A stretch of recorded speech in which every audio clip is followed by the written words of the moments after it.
Channel کو subscribe کریں اور بیل آئکن پریس کریں۔ ویڈیو کو لائک، شیئر اور کمنٹ ضرور کریں۔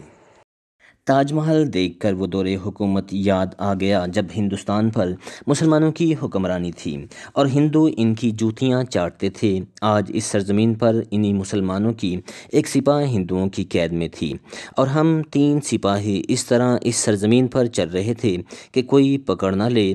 عالمی قواعد و ضوابط کی نظر میں ہمارا جرم فرار کوئی جرم نہیں تھا، لیکن ہندوؤں کی نگاہ میں ہم مجرم تھے۔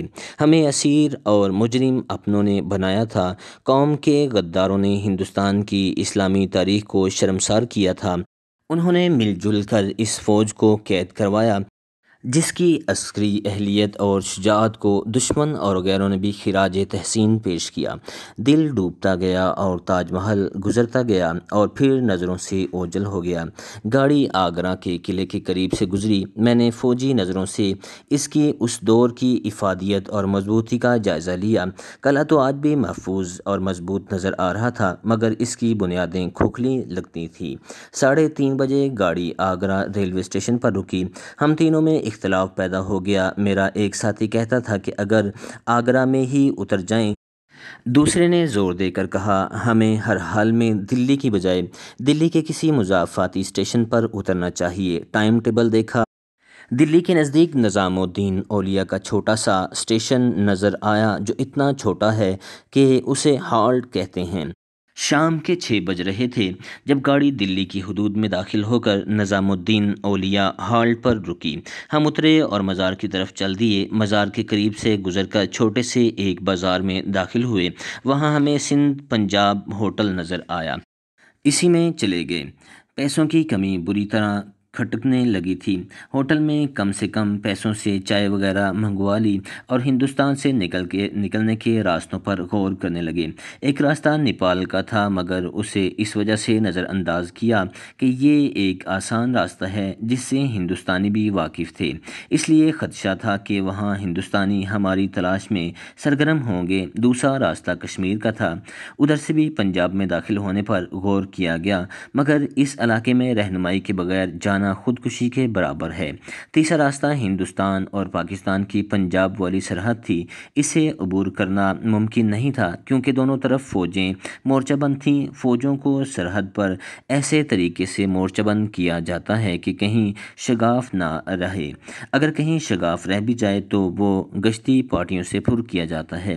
لہٰذا ہم نے پنجاب کی سرحد کو بھی ذہن سے اتار لیا اور چوتھے راستے کو زیر بحث لایا۔ یہ تھا راجستھان کا وسیع و عریض ریگستان۔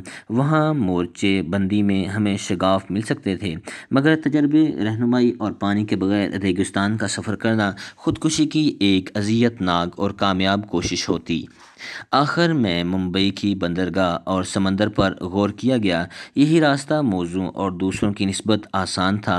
ہم نے اس پر غور کیا کہ ممبئی جا کر غیر ملکی جہاز سے کراچی چلے جائیں گے، مگر سب سے بڑی دشواری یہ سامنے آئی کہ اتنے لمبے سفر کے لیے ہمارے پاس پیسے نہیں۔ دلی سے ممبئی تک 36 گھنٹوں کا سفر تھا۔ اس سے آپ 3 آدمیوں کے کرائے کا اندازہ کر سکتے ہیں۔ یہ آسان اور محفوظ راہ فرار پیسوں کی وجہ سے مسدود نظر آئی، پھر بھی ہم وہاں بیٹھے تو نہیں رہ سکتے تھے۔ مجھے اپنی برادری یاد آئی جو ابھی تک ہندوستان میں ہے۔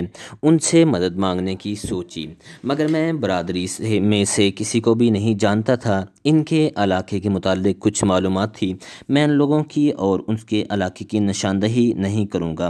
نادر اور طارق نے فیصلہ کیا کہ وہ دونوں دلی میں ٹھہر گئے اور میں اکیلا ہی اپنی برادری کی تلاش میں جاؤں۔ وہ علاقہ بہت دور تھا۔ اس فیصلے کے تحت ہم دلی ریلوے اسٹیشن کی طرف چل پڑے۔ وہاں سے گاڑی میں سوار ہونا تھا۔ اسٹیشن زیادہ دور نہیں تھا۔ وہاں سے اپنی منزل کے اسٹیشن کی طرف جانے والی گاڑی کے متعلق معلوم کیا تو پتہ چلا کہ گاڑی 8:30 بجے جائے گی۔ گھڑی دیکھی، 1 گھنٹہ باقی تھا۔ ہم دلی اسٹیشن کے سامنے والے پارک میں وقت گزارنے کے لیے چلے گئے۔ اس پارک کے ارد گرد چھوٹی سی دیوار ہے۔ میں نے اپنے ہاتھ سے سلا ہوا پاجامہ پہن رکھا تھا۔ سیدھے راستے سے جانے کی بجائے میں دیوار پھلانگنے لگا تو میرے ہاتھ کے لگے ہوئے پاجامے کے ٹانکے ٹوٹ گئے۔ سلائی ادھڑ گئی۔ نارمل حالات میں پاجامے کا یوں ادھر جانا دلچسپی اور تفریح کا باعث بنتا، مگر فرار کی حالت میں یہ عظیم نقصان ثابت ہوا۔ ہم فوجی تھے، ایسی ضروریت کا سامان ہر وقت ساتھ رکھنے کے عادی تھے۔ سوئی اور دھاگا ہمارے پاس تھا۔ میں نے پاجامے کی مرمت شروع کر دی، جو ان لوگوں کی دلچسپی کا باعث بنی جو ہمارے قریب سے گزرنے اور ہمیں دیکھتے۔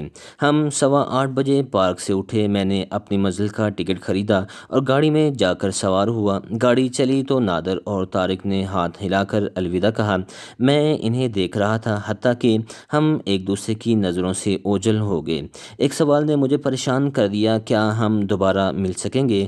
خدائے ذوالجلال کی ذات باری کے سوا اس سوال کا جواب کوئی نہیں دے سکتا تھا۔ مجھے اپنے ان دوستوں سے کم از کم 2 دن دور رہنا تھا، زیادہ دن میں بھی لگ سکتے تھے اور کوئی انہونی بھی ہو سکتی۔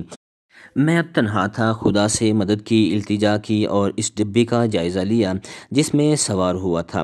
یہ 3rd کا ڈبہ تھا اور گاڑی پیسنجر ٹرین تھی، غلیظ بھی، بیٹھنے کو جگہ نہیں تھی۔ میرے قریب والی سیٹ پر بیٹھے ہوئے مسافر مارواڑی زبان میں باتیں کر رہے تھے۔ یہ زبان راجستھان کے چودھریوں، جے پور، بیکانیر کے علاقوں میں بولی جاتی ہے۔ دلی میں بھی یہ زبان کہیں کہیں سننے میں آتی ہے۔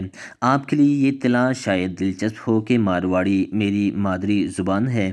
میں سیٹ پر بیٹھے ہم سفروں سے مارواڑی میں باتیں کرنے لگا۔ اس سے یہ فائدہ ہوا کہ انہوں نے مجھے بیٹھنے کو جگہ دے دی۔ رات بھر کے سفر کے بعد میں منزل پر پہنچ گیا۔ صبح کے 7 بج رہے تھے جب میں ریلوے اسٹیشن پر کھڑا سوچ رہا تھا کہ اپنی برادری کے لوگوں تک کیسے پہنچوں۔ مجھے ان کے ٹھکانے کا علم نہیں۔ پاکستان میں اپنے بزرگوں نے ان کے متعلق جو کچھ بتایا تھا وہ اسی علاقے کی نشاندہی کرتا تھا۔ میں اسے ایک معجزہ اور اللہ کی خصوصی کرم نوازی کہوں گا کہ ایک کلی سے اپنی برادری کے لوگوں کے اور عزیزوں کے متعلق پوچھا تو اس نے وثوق سے بتایا کہ وہ لوگ کہاں رہتے ہیں۔ میں وہاں چلا گیا۔ میں سوچ یہ رہا تھا کہ بات کس سے کروں اور کیسے کروں۔ یہاں لینے کے دینے بھی پڑ سکتے تھے۔ میں نے کسی بڑی عمر کے آدمی کے ساتھ بات کرنا مناسب سمجھا۔ ایک معمر آدمی نظر آیا۔ اسے جا کر سلام اور مصافحہ کر کے کہا، وہ میری بات ذرا اطمینان سے سنیں۔ میں نے اپنے والد صاحب کا حوالہ دیا۔ یہ بزرگ انسان میرے والد صاحب کو جاننے والوں میں سے نکلے۔ ان کا نام سنتے ہی انہوں نے ہر طرح کی مدد کا وعدہ کیا اور مجھے اپنے گھر میں لے گئے۔ نیکسٹ ویڈیو کے ساتھ جلد حاضر ہوتے ہیں۔ اپنا خیال رکھیے گا۔ اللہ حافظ۔